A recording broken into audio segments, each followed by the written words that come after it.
CeCe, what was your reaction to LeBron's comments?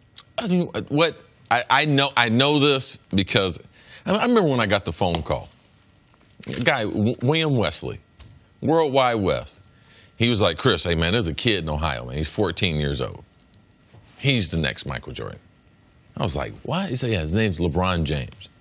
Yeah, I saw him play, and you need to know this. Write this down, all right? He's the next one. I was like, okay, so I start tracking the kid. Kid plays football and basketball, all-state wide receiver, breaks his wrist, he's out of it.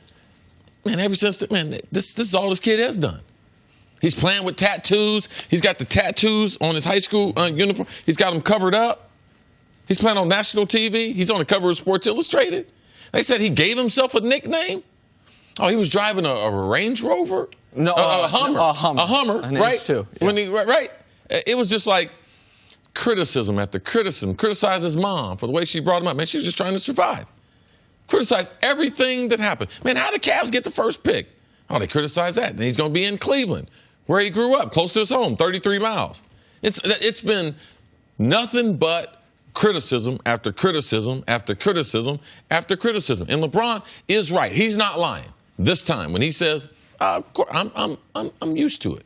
And he's one of the few players that he can say that he is used to it and it doesn't have that type of an effect on him. Because he's been through so much. And when he made the decision and they tried to turn him into the villain, they burned his jerseys and he lost it. He became a shell of himself inside the Dallas series. After that series, he changed. And he said, you know something, I'm not that guy. I don't care if people criticize me. And you could see LeBron, the grown man, emerge, who is the person we see now. So I agree with him. And I know this to be true since I got that phone call from Worldwide West, William Wesley. 20 years ago. And told me that this guy, and the guy has lived up to it plus some. All right. So before the end of the show, I'll give out the numbers to explain why he's absolutely right that no one has ever carried a team the way he's carried this team to the finals.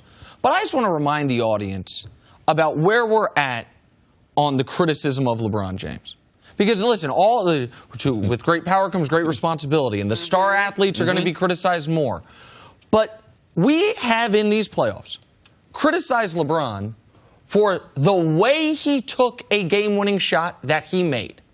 Remember the one against Toronto? Oh, he took that shot that way because he didn't want to get fouled.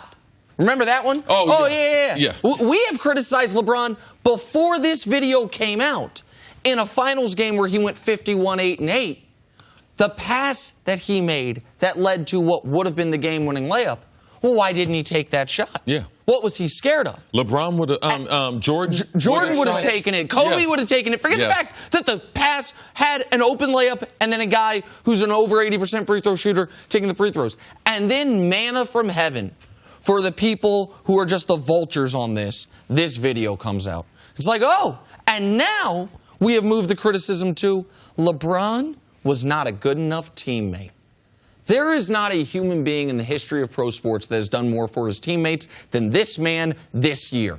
Richard Jefferson said, and other veterans have said, they've never been on a team. These guys play 13, 14, 15, 16 years in. They've never been on a team, let alone a superstar, that a player spent their money and more money to do team-building exercises and to do things that you would know him like LeBron James. It's legendary, the gifts that he buys, the activities that he sets up. And that's absent of the fact that, oh, yeah, on the court, he's carrying a bag of bricks through the playoffs. Look at what points, rebounds, assists, add them all up. LeBron these playoffs is averaging per game 52.7. The next three best Cavs combined are averaging 53.2. That's embarrassing. That's embarrassing. I did a deep dive on this last night because I knew we were going to talk about this. In the last 30 years, here are the individuals who have carried teams the most to an NBA Finals. Akeem in 94, Shaq in 2000, because Kobe wasn't quite there yet, AI in 2001, LeBron in 07, LeBron in 18. What do all four of the other teams have in common other than this one. Those teams, while they didn't have any other great offensive players, they all had top 5 defenses. LeBron's doing this with the 29th ranked defense. We know no player has ever accounted for more than 30% of his team's total statistical production going into a finals until LeBron this year. And so because we can't criticize, we have lost the ability to criticize his on-court performance. He's having the greatest individual postseason statistically ever. We're now moving it to, should he have rubbed JR's back? Should he have knocked Ty Lue down and given the motivational speech? It is, we are grasping and reaching because we talk about him more than we talk about any athlete in the world. And if you want to have a hot take, the hot take is, you know what? LeBron's not doing enough. How about this? LeBron should do 51-8-8, please. The 3rd greatest NBA Finals performance ever. Please do more. Be more of a coach. Be a better teammate. I think it's insanity. Utter insanity. What more could LeBron do? When everyone says, oh, the only way the Cavs can win Game 3 is if LeBron goes out and he does X. Like, how much more can LeBron James possibly do? Well, Jenna, it amounts to this. LeBron is trying to be the greatest player ever. But he can't do. This is a team sport. He can't do any more than what he's doing. And actually, what LeBron's got to do in this moment, he's got to pull back just a little bit. He's got to go back there with the same type of attitude, regardless of what he's seen, regardless of lack of support that he's got to go back and start game number 3 in his mind as if, I got to depend on these guys.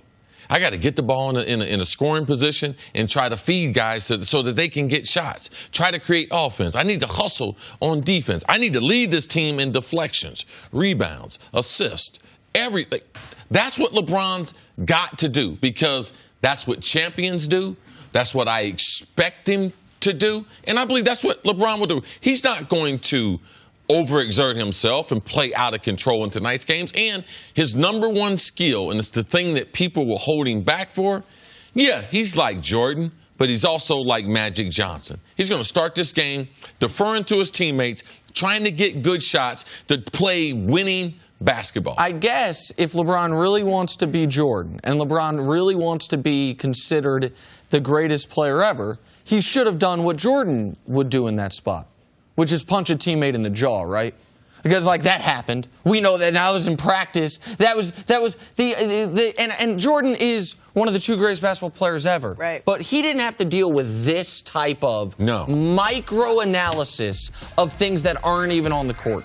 Thanks for watching. Subscribe here to get the latest from the show. Also, be sure to check out more of the best clips from First Things First, or go watch a few segments from our other shows on FS1.